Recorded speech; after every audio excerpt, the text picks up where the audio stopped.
Tackle the biggest jobs in the farthest reaches of the galaxy with RSI's flagship deep space mining rig. Large-scale operations that would traditionally require a vast multi-ship fleet managing troublesome freelancers and dealing with government intervention can now easily be handled by a small crew and just one ship, provided the crew is skilled and the ship in question is the RSI Arrastra. After its concept reveal at this year's Intergalactic Aerospace Expo, it has been the talk of the town and the starcitizen community. SIG actually polled the community to figure out what some of the burning questions that they really wanted answered about this new ship, and got answers directly from the vehicle team.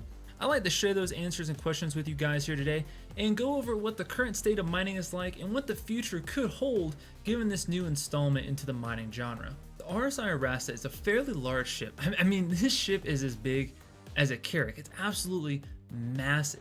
Some of the components that it's sporting is size 3 components, what appears to be all around. It's got 2 size 3 power plants, 2 size 3 coolers, and 2 size 3 shield generators. Now that's a lot of shield generator for a mining ship.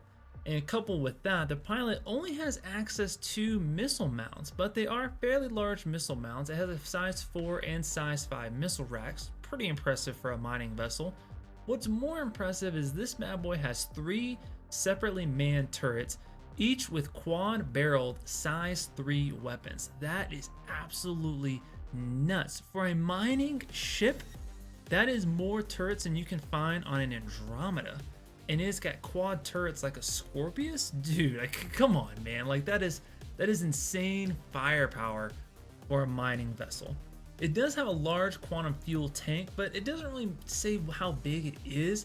But considering the Carrack has, I think, what is it, like an 11,000 liter tank and like an over 160,000 liter hydrogen fuel tank, I mean, it's safe to say this thing is getting around the verse fairly easily.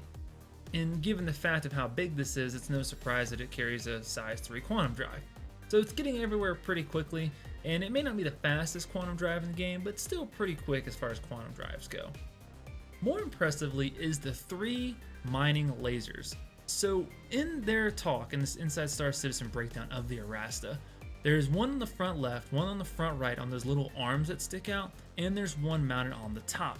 According to them, that these are on rails, so they can actually move up and down the side of the ship, and they actually rotate from the top and to the bottom of the ship, which means you don't have to maneuver as much in the ship itself. The top laser, while it seems fixed, actually has like a little elevator thing they talked about where it can descend through the ship, and you can see it do that if you're by the little elevator it's in, and it can pop out the bottom of the ship. So again, you don't have to make any movement. Now these are size 3 mining lasers, which I think adds an interesting dynamic to the game, because right now size 2 is as high as they all go up to, and size 1, size 2 lasers are sequential. So it's like Helix 1, Helix 2, Hofstede 1, Hofstede 2, Arbor 1, Arbor 2. A question that I'm pretty curious about is, are they going to continue each laser series to a different size, so size 3 of everything, or are they going to come out with some different laser types to match the size 3? I am excited about size 3 lasers because size 3 lasers obviously means it's probably going to break bigger rocks, right? And all that.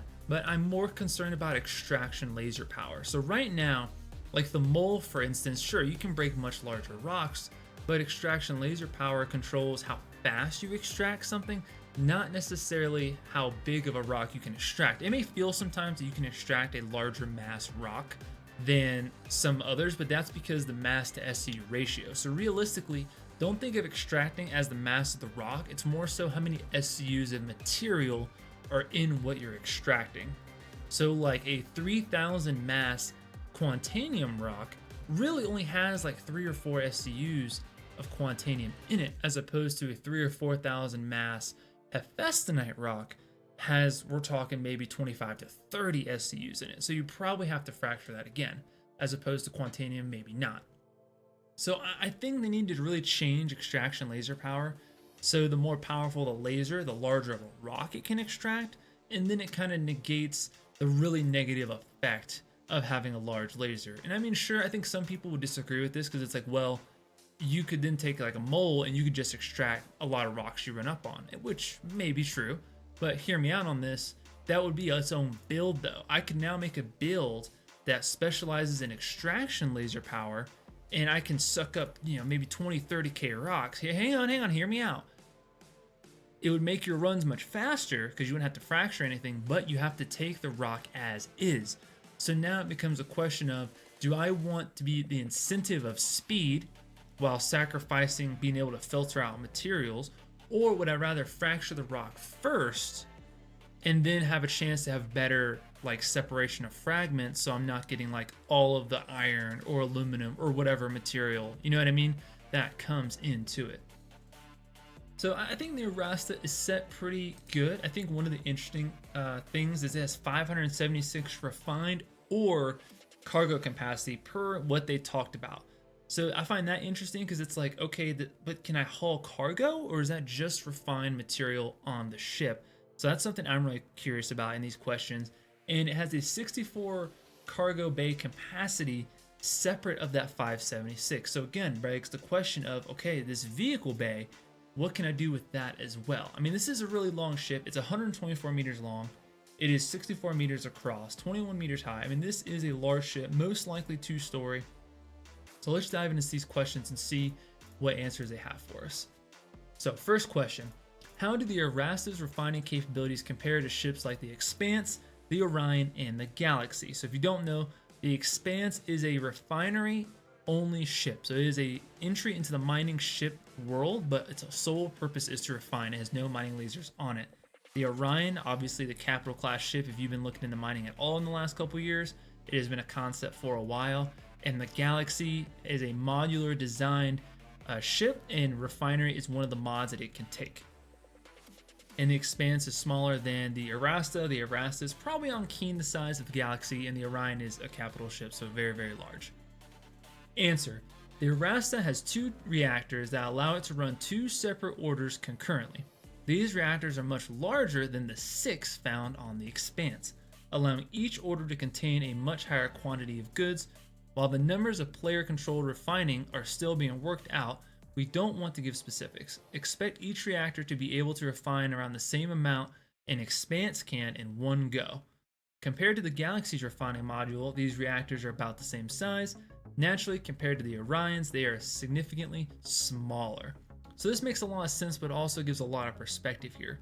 So one reactor can refine as much as the Expanse.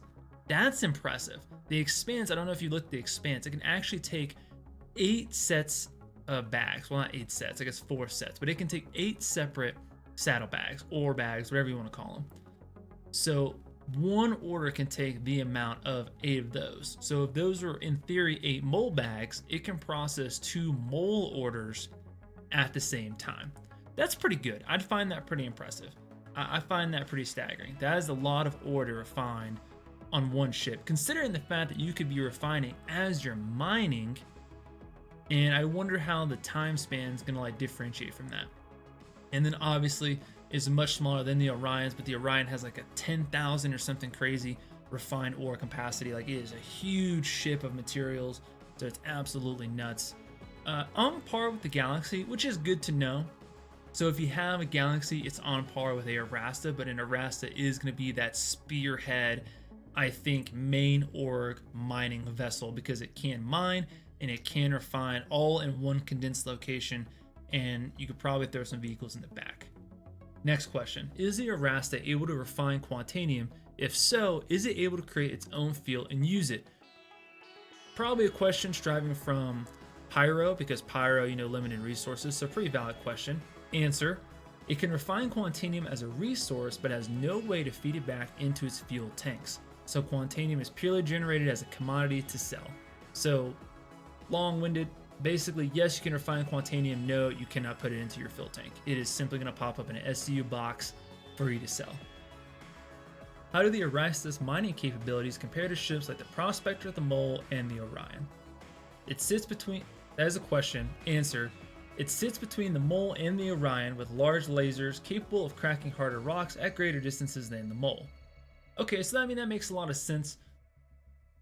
I'm curious of if that's going to apply to like laser. I feel like that's a pretty standard question and answer.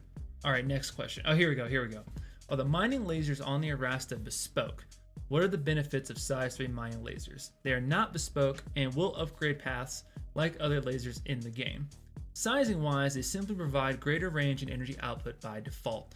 So okay, so that answers a lot of what we were talking about earlier.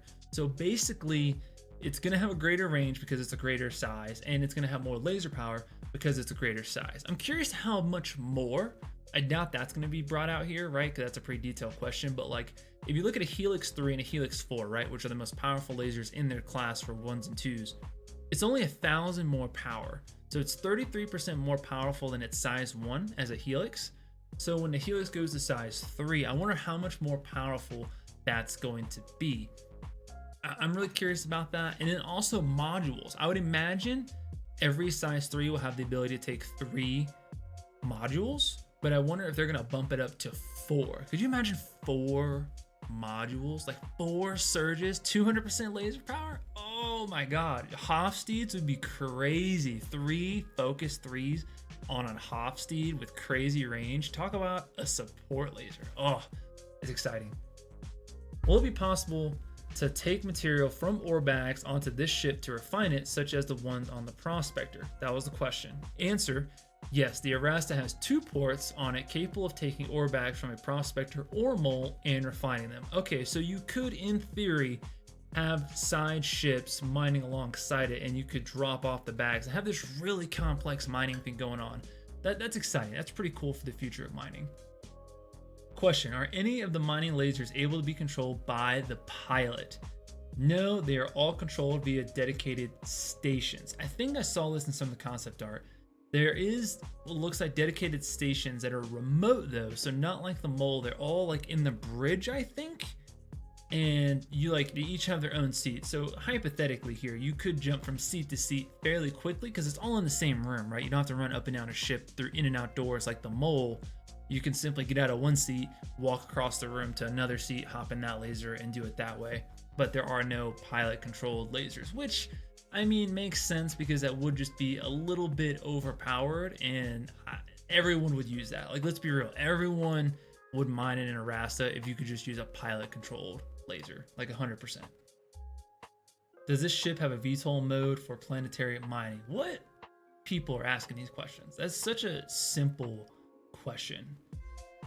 Answer: yes, there are dedicated VTOLs built into the ship that allow it to hover above the surface of planets. So yes, it has a VTOL mode and capable of mining on the planet, but this is probably going to be the last installment of mining ships, and it is fairly large. I don't think they're going to go any bigger than this before the Orion. Maybe they come out with a smaller ship or tweak some of the other ships, but this is definitely going to be peak of like where it's at. Next question: does the ship have a dedicated vehicle bay, or is the internal 64 SU cargo bay used for this purpose? What's the largest vehicle that would be able to fit? I think this is great question. Great question. Answer: the vehicle bay is the center of the cargo area. However, the two coexist with cargo grids, being available at the edges of the room. The central space is designed to hold 2 Rock DSs or 2 Ursa rover sized vehicles. So, I mean, not large vehicles, but pretty standard size. I think it would have given more context if they talked about like 2 whatever size vehicles or 1 like a larger-ish vehicle. I'm curious, could you fit like something the length of 2 Ursa rovers? You know what I mean? Does that make sense? Something a little bit bigger to fit in there as a solo vehicle. Not that it's really necessary, but if you could fit a combat vehicle in there, then I mean, why not, right? Like, it's just more defense. Have like a little Tumbrel AA follow you around for support. Question: does the external ore storage use standard SU containers, unrefined ore bags, or something new? I think that's an awesome question. Let's hear the answer. They use standardized SU containers to allow for a huge amount of interoperability with other vehicles in the universe. For example, when offloading and transporting cargo. That is crazy. So this thing has a external cargo capacity of, what was it again? 576, and it takes SU containers. So that means, hear me out here, you don't need a C2 anymore. You could get an Arrastra, and use the Arrastra to cargo run just like you do a C2, and also use it to mine. That is huge. That's so huge. That's awesome. So like you really get the best of two worlds here for like cargo and mining. That's nuts. That's so good. I think that's a little too good. That's a little too good. And it has 2 size 3 shields. I'm pretty sure that's more than a C2. And it has 3 turrets with quad guns. I'm pretty sure that's better than the C2 too. Like this is really, you can't transport huge ground vehicles like the C2 can, but I mean, it's still pretty good. It's pretty good. Question, which seats can control the missiles on the Arrastra? Answer, the pilot seat has control over the missiles. Okay, alright, makes a lot of sense. Question, are there any entry points to the Arrastra aside from the rear ramp? If you don't know, it has like a giant rear ramp, right? Makes sense for the vehicles. Answer, there's a large docking collar on the side of the ship, as well as a central crew elevator that goes to the ground. So that's pretty nifty. So that's probably going to be the standard way people get in and out of the ship, I'd imagine, is that central crew elevator. So it takes you right up to the middle of the ship somewhere centrally located to get around. But a huge docking collar also means you can dock and you don't land. But this is a pretty large ship, so it probably has the ability to do both. You could probably dock and you could probably also land. But it's still pretty nifty. Question, what amenities are aboard the Arrastra? Example, crew quarters, storage, weapon racks, medical, etc. Answer, the Arrastra has a shared bunk area for the crew and a separate shared habitation area for them to relax and prepare food. Okay. There are no dedicated medical rooms aboard. There are integrated weapon and suit storage facilities, but no dedicated armory. So, I mean, having weapon and suit storage facilities, it might as well be an armory, you know what I mean? They don't have to call it that, but it might as well be that. And no medical bay, not surprising. It's a mining vessel, not a multi-purpose vessel. And shared habitation, but also like a lounge, like habitation module. That's pretty nifty. That's really good. And that is it. That is all the questions for their Q&A. I think the Arrastra is looking pretty good. I think it's in a great spot. I think they're doing a lot of good things. I think the biggest question for me is, what do these size 3 lasers look like? And will they change extraction laser power to really like benefit from the larger size or not? Because no one's making a laser build, you know what I mean, to accommodate size 3 faster extraction rate. Like no one cares. No one cares how fast they extract rocks, right? Like you're saving a couple seconds. There's like way better modules you could put on your ship to accommodate that. But if they can make it suck up larger rocks, and I think these size 3 lasers will be absolutely huge. This is like a great thing into the gameplay space. I think a lot of people are going to be running around with these. I think the prospector, you probably won't see too many more prospectors running around when this comes out. It's just going to be all moles, and it's going to be Arrastras, and it's just going to go nuts. Thank you guys so much for watching. You guys have been amazing. Don't forget to hit the like button and drop a subscription. Catch us every time we drop a video. It's absolutely free. I mean, love to have you here in Legion, and we'll see you guys next time.